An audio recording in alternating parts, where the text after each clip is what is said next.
சக்கரவர்த்தியோட கட்டளையை கேட்டதும் எல்லாரும் உடனே வெளியே போனாங்க. அங்க தனியா நின்றுட்டு இருந்த குண்டோதரனை பார்த்து சாந்தமான குரல்ல, அப்பா நீ யாரு, யார்கிட்ட இருந்து வந்த, அந்தரங்க செய்தி ஏதாச்சும் கொண்டு வந்திருக்கியான்னு புலிகேசி கேட்டான். ஆமாம் பிரபு, பிக்ஷு கிட்ட இருந்து தான் செய்தி கொண்டு வந்திருக்கேன்னு குண்டோதரன் சொன்னான். அப்படியா, என்ன செய்தி கொண்டு வந்திருக்கன்னு பரபரப்பா சொல்லிக்கிட்டே சிம்மாசனத்துல இருந்து துள்ளி குதிச்சு வந்தான் புலிகேசி. சீக்கிரம் சொல்லு, பிக்ஷு எங்க இருக்காரு, நல்லா இருக்காரா, ஏன் இத்தனை நாளா செய்தி ஒன்றும் அனுப்பல, உன்கிட்ட என்ன சொல்லி அனுப்புனார்னு வரிசையா கேள்விகளை அடுக்குனான். குண்டோதரன் கண்கள்ல கண்ணீரா வந்துச்சு. அவன் விம்மிக்கிட்டே, சத்யாச்ரயா, என்னோட குருநாதர் காஞ்சியில பல்லவனோட சிறையில இருக்காருன்னு சொன்னதும் புலிகேசி, என்ன, நான் உயிரோட இருக்கிறப்போ பிக்ஷு சிறையில இருக்காரா, என்ன அவமானம், காவி துணி போட்ட பிக்ஷுவை சிறையில போடுற அளவுக்கு மகேந்திர பல்லவன் அவ்வளோ அறிவில்லாதவன் ஆயிட்டானான்னு கேட்டான். எல்லாத்தையும் விவரமா சொல்லு, பிக்ஷு எப்படி சிறைக்கு போனாரு, நீ எப்போ அவரை பார்த்த, என்ன சொல்லி அனுப்புனாருன்னு கேட்டான். 7 நாளைக்கு முன்னாடி வெள்ளிக்கிழமை அன்னைக்கு அவரை பார்த்தேன். மத துரோகியும் குரு துரோகியுமான மகேந்திர பல்லவன் அவன் ராஜ்யத்துல இருக்க புத்த பிக்ஷுக்களையெல்லாம் பிடிச்சி அடைச்சி வச்சிருக்க சுரங்க மண்டபத்துல தான் பிக்ஷுவை பார்த்தேன். பிரபு, முதல்ல பிக்ஷு சொல்லி அனுப்பின செய்தியை உங்ககிட்ட சொல்லிடுறேன். அது வரைக்கும் என் உயிருக்கு எதுவும் ஆயிடக்கூடாதுன்னு எவ்வளோ கவலைப்பட்டுட்டு இருந்தேன். இந்த 7 நாளில் எனக்கு அவ்வளோ ஆபத்துக்கள் வந்துச்சு. என் குருவோட செய்தியை உங்ககிட்ட சொல்லிட்டா அதுக்கப்புறம் எனக்கு என்ன ஆனாலும் கவலைப்பட மாட்டேன். உங்களை நேரில் பார்க்கணுன்னு என்னெல்லாமோ செஞ்சேன். உங்களை எப்படியாவது பார்த்தணுன்னு தான் காஞ்சியிலேருந்து வந்த நம்ம வீரர்கள்கிட்ட வேணும்னே மாட்டிக்கிட்டேன். பிரபு, பிக்ஷு உங்ககிட்ட சொல்ல சொல்லி முக்கியமாக 4 விஷயங்கள் சொல்லியிருக்காரு. அதில் முதல் செய்தி, மதுரை பாண்டியனை நம்ப வேணான்னு தான்.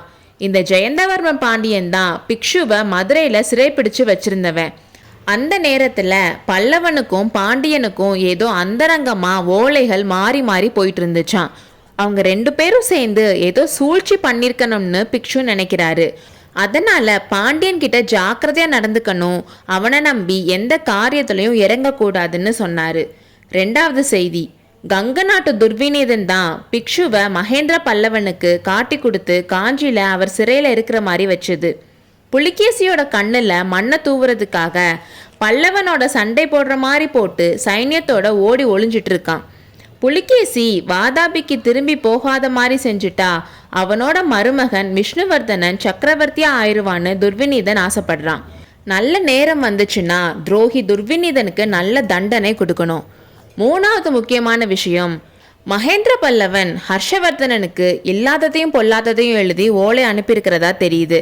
அது என்னன்னு நல்லா விசாரிக்கணும். பல்லவன் குறைஞ்சது 1 வருஷம் கோட்டைக்குள்ள கஷ்டமில்லாம இருக்க முடியும். அவ்வளோ உணவு பொருள் சேர்த்து வச்சிருக்கான்.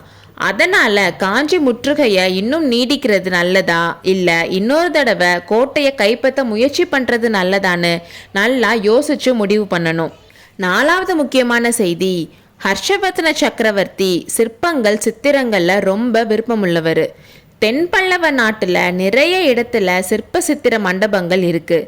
மகேந்திர பல்லவன் ஹர்ஷவர்தனை கூட்டிட்டு வந்து காட்டுறதுக்காகவே மாமல்லபுரத்தில் அற்புதமான சிற்ப வேலைகளை செஞ்சு வச்சிருக்கான். இந்த சிற்பங்களுக்கு சளுக்க வீரர்கள்னால ஏதாச்சும் ஆச்சுன்னா அதை மகேந்திர பல்லவன் அவனுக்கு சாதகமாக யூஸ் பண்ணிக்குவான். ஹர்ஷவர்தனோட விரோதத்துக்கு சளுக்கர் குலம் ஆளாக வேண்டி வரும். அதனால பல்லவ நாட்டு சிற்பங்களுக்கோ சிற்பிகளுக்கோ சளுக்க வீரர்கள்னால எதுவும் ஆகாம பார்த்துக்கங்க. இந்த 4 விஷயங்களையும் தட்டு தடுமாறி குண்டோதரன் சொல்லிட்டு, என் குருநாதருக்கு நான் கொடுத்த வாக்கை காப்பாத்திட்டேன், இனிமேல் என் உயிரை பற்றி எந்த கவலையும் இல்லைன்னு சொல்லி ஆள ஆரம்பிச்சிட்டான். அடே, நீ எதுக்கடா அழுவுறன்னு புலிகேசி கேட்டப்போ, ஐயா, சளுக்கர் சைன்யம் எப்போ காஞ்சி கோட்டையோட மதிலை தாண்டி உள்ள வருதோ அப்போ சிறையில் இருக்க புத்த பிக்ஷுக்களை எல்லாம் கழுவில் ஏத்துறதா மகேந்திர பல்லவர் சொல்லி இருக்கானாம். இதை உங்ககிட்ட சொல்ல வேணாம்னு தான் பிக்ஷு சொன்னாரு. ஆனால் என் மனசு கேட்கல. நான் பிறந்து வளர்ந்த காஞ்சி நகரோட வீதியில என் குருநாதர் கழுவுல ஏத்தி காக்கை கழுகு எல்லாம் கொத்தும்னு நினைக்கிறப்போ எனக்கு தாங்க முடியாம அழுக வருதுன்னு சொன்னான். கொஞ்ச நேரம் யோசனையில இருந்த புலிகேசி, நீ எப்படி பிக்ஷுவை பார்த்த, எப்படி கோட்டைக்கு வெளியே வந்தன்னு கேட்டான். அதுக்கு குண்டோதரன் சொன்னா, அவன் பிக்ஷுவோட ஐடியா படி அவன் பல்லவ ஒற்றர் படையில் சேர்ந்துருக்கிறதாவும் அதனால காஞ்சி சிறையில் அடைச்சி வச்சிருக்கிற பிக்ஷுக்கள் கிட்ட பேசி ஏதாச்சும் துப்பு கிடைக்குதான்னு பார்க்கறதுக்காக அவனை நியமிச்சிருக்கிறதாவும் அதிர்ஷ்டவசமா பாண்டியனுக்கு ஓலை கொண்டு போற வேலை அவனுக்கு கிடைச்சதுன்னும் கோட்டைக்கு வெளியில வர்றதுக்கு ரகசிய சுரங்க வழி இருக்குதுன்னும் அதுல அவன் வந்ததாவும் பாண்டியன் கிட்ட ஓலையை கொண்டு போய் சேர்க்கிற எண்ணமே அவனுக்கு கிடையாதுன்னு சொன்னான்.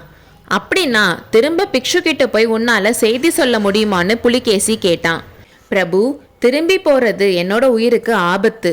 இருந்தாலும் இந்த உயிரை பத்தி இனிமேல் எனக்கு என்ன கவலை? நீங்க போக சொன்னா போறேன்னு குண்டோதரன் சொன்னான். ஆமாமப்பா, நீ கண்டிப்பா திரும்பி போகணும். போய் பிக்ஷு கிட்ட இன்னும் 10 நாளைக்குள்ள காஞ்சி மாநகர்ல அவரை நானே நேர்ல வந்து பார்க்கறதா சொல்லணும். என்ன நடந்தாலும் என்ன கேள்விப்பட்டாலும் அவர் கொஞ்சம் கூட கலங்க வேணாம்னு எல்லா விவரங்களையும் நேர்ல சொல்றதாவும் சொல்லணும். உன்னால முடியுமான்னு புலிகேசி கேட்டான். பிக்ஷுவை 10 நாள்ல நேர்ல பார்க்க போறதா புலிகேசி சொன்னதும் குண்டோதரனுக்கு நிஜமாவே தூக்குவாரி போட்டுருச்சு. அவன் முகத்திலையும் கண்கள்லையும் ஆச்சரியத்தோட அறிகுறி தெரிஞ்சிச்சு. இந்த கான்வர்சேஷன் நடந்து முடிஞ்ச ஒரு வாரத்துக்கு அப்புறம் காஞ்சி நகரோட தெற்கு கோட்டை வாசல்ல காவல் புரிஞ்சிட்டு இருந்த வீரர்கள் எல்லாம் குண்டோதரன் மாதிரியே ஆச்சரிய கடல்ல மூழ்கினாங்க. ஏன்னா அந்த கோட்டை வாசலுக்கு எதிரில் அகலிக்கு அந்த கரையில வராகர் கொடி பிடிச்ச தூதர்கள் 2 பேரு குதிரையில நிராயுதபாணிகளா வந்திருந்தாங்க. அவங்க கொண்டு வந்திருந்த கொம்பை எடுத்து பூம் பூம்னு ஊதினாங்க. அவங்களோட தோற்றமும் கொம்போட முழக்கமும் அவங்க சமாதானத்தை கேட்டு வந்திருக்க புலிகேசியோட தூதர்கள்னு தெரிஞ்சிச்சு. ஆஹா, இதென்ன அதிசயம்! வாதாபி சக்கரவர்த்தி சமாதான தூது அனுப்பியிருக்காரா? இது கனவா இல்ல நிஜமானு அங்க காவல்ல இருந்த வீரர்கள் நினைச்சாங்க. நம்ப முடியாத அந்த அதிசய செய்தி வெகு சீக்கிரத்தில் மந்திராலோசனை மண்டபத்தில் இருந்த மகேந்திர பல்லவரை சென்றடைந்தது. அடுத்த அத்தியாயத்தில் சந்திப்போம்.